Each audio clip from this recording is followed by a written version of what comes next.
Hello there, Harry here.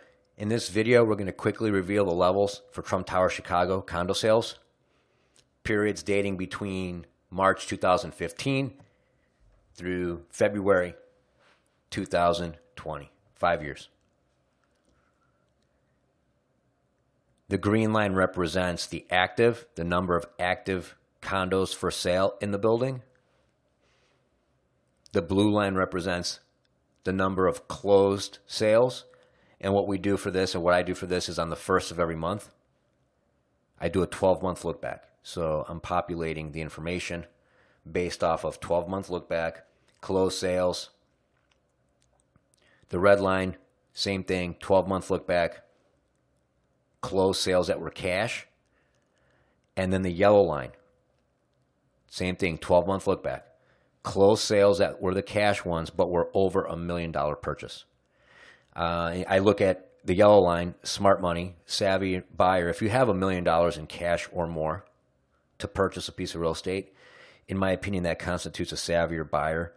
So I want to know what smart money is doing. So on the first, or roughly the first of every month, we populate this data. And we can see this trend. So instead of having just one point in time, by having this done monthly, I can see the trend. It tells a story. And you can clearly see here from the moment that Trump pronounced his presidency, when he announced his presidency, the level started to flip-flop. The green, which was the active, started to slowly increase and climb. The blue, which were the closed sales, started to reverse. The closed sales that were cash, the red line, started to go down as well. And then the smart money really started to dip. It was always at a level around 20, and then around July 2017, you can see it was like around 6. It was really, really low. And it's slowly starting to come back, and herein lies the purpose of this video. You're going to see how I was able to negotiate a really good purchase price for my buyer client, because I know the levels in this building. I know the levels in downtown Chicago, but I also know the levels very well in this building. And you can use this information to properly set the stage for negotiating an offer that could be in your favor. So this is the actual property that we purchased on behalf of the buyer client, obviously. Buyer client hired me specifically to negotiate the purchase of this property. So it was originally listed for $745,000 without parking, but you can see we bought it with parking included for $750,000. Now parking in this building is $50,000 per spot, roughly. So when you back that $50,000 out, it's pretty much saying that you're paying $700,000 for the unit. And when you do the math, it's a 1,315 square foot unit. So which shakes out to be about $532 a square foot. Okay. The seller had paid $850,000 for this without parking. So they paid about $646 a square foot. This is public record. You can go in the public records and find this information as well. Keep in mind, this is a very high floor unit. It's facing west. The east view would be considerably more. However, the west view, high floors, can trade for higher dollar amounts as well. So when you start getting in the higher floors in Trump Tower, the pricing really starts to change. So when we're buying these at $532 a square foot on these really, really high floors, just a couple, 3 floors or a few floors off the top of the building, positioning a lowball offer is one thing, but the reality is you have to be able to get it through. You have to be able to get the offer through, because if you're positioning lowball offers, the first thing that could happen is the seller could just not respond, and that wouldn't be good. You know, you submit an offer and the seller just doesn't respond because they don't take it seriously.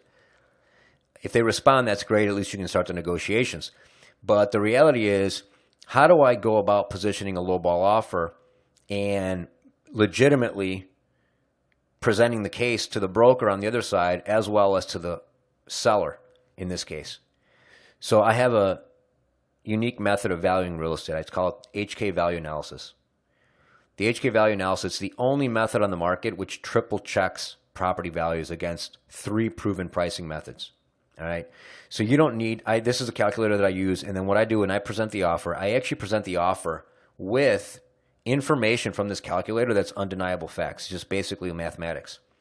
And just follow the gray balls that's got the HK there. You have price and square feet. That's an important metric. Total monthly rent, very important metric. Very important metric. Taxes and the maintenance. And then the NOI. There you see monthly NOI, which stands for net operating income. And then the cap rate is very important. At the bottom of the screen is a price per square foot. Now, the HK value analysis, what I do is I run a sensitivity, which means I'm basically putting in numbers to give me an idea of what the value of the property is, not what type of return you're going to get, what the value of the property is. Because when you start looking at the value of the property from the sales comparison approach, which is what 99% of brokers use, they use the sales comps approach, which is why everybody overpays for real estate, which is exactly why the seller overpaid for real estate here. This is exactly why the seller overpaid for real estate here, because the seller was using the sales comps approach, which I never rely on the sales comps approach exclusively. I always cross-reference it against the income approach and the replacement cost approach as well. And when you do that enough times, you start noticing various things popping out through the spreadsheet. So the reality is, when I'm looking at these numbers and I'm presenting the information to the other side in a very simple way, I'm justifying the reason why we're coming in at the levels that we're coming in at. So we can engage in a meaningful conversation versus having the seller just reject or not even reply to the offer altogether because they don't take it seriously. So what will happen is there you'll see ranking at the bottom. Each property scenario will get ranked as which one is best based on various things. Some people are buying for cap rate. Some people are buying for price per square foot. It really depends. But the reality is once you start looking at the numbers from this perspective, then you get a very well-rounded approach on whether you're overpaying, underpaying, or getting a fair value for the property. It's that simple. If you're only using sales comps, sales comps is like basically going to the stock market and saying, okay, somebody's paying X amount of dollars for Amazon, so that's what the going rate is. I'm going to pay that because that's what the current market value is. Well, the reality is the current market value, just because somebody else is buying it at that level, doesn't necessarily mean that that's really what it's intrinsically worth. So you have to be very careful with the sales comps, because the sales comps alone can get you in a little bit of trouble if real estate markets are in a bubble, which they currently are at this point in the real estate cycle across the country. So what are the key takeaways to this? The key takeaways is the HK value analysis. Our original offer on this deal was $720,650. Now remember, they had it listed for $745,000 without parking. I came in at $720,650 with parking included. With parking.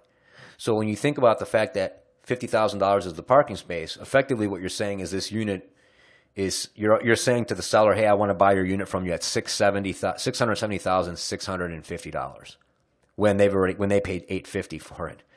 So they're about to lose $200,000 in this scenario.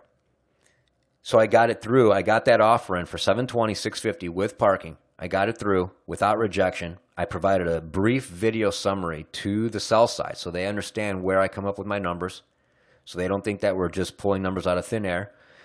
So as a buyer, my buyer client looks good. They're going to look good because the other side is going to realize that my buyer client has information at their fingertips, that they're not just going to be pulling numbers out of thin air, and that we have a meaningful negotiation starting because we've got meaningful numbers.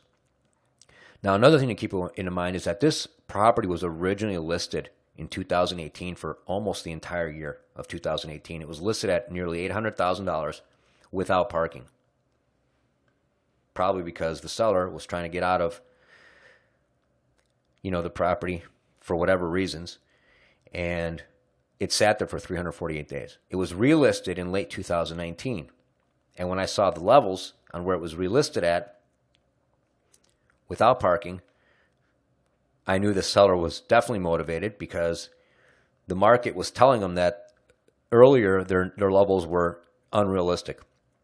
And keep in mind that this is a high floor. The view matters when it comes to price per square foot. So, to be able to get a very high floor in Trump Tower for $530 a square foot is not an easy thing to do. It's not an easy thing to do. So you're not going to be able to do that unless you've got a powerful calculator that, basically, I got that calculator from somebody that used to work on Wall Street.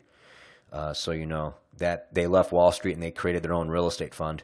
They've got probably 30 or 40 million of their own assets in real estate, their own personal fund, and this is an ex-Wall Streeter. I use that calculator. I don't share it with anybody, but I just use that calculator to actually give me information so I can communicate with my client and then later with the sell side on, hey, this is what levels are looking like based off of the rents in the building and all these other things. So if you're a buyer and you're interested in buying downtown Chicago luxury property,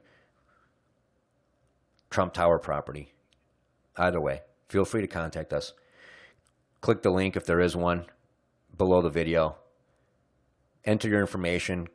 Tell me a little bit about your current situation, and we'll be happy to get in touch with you to learn more. Thank you for your time. Cheers.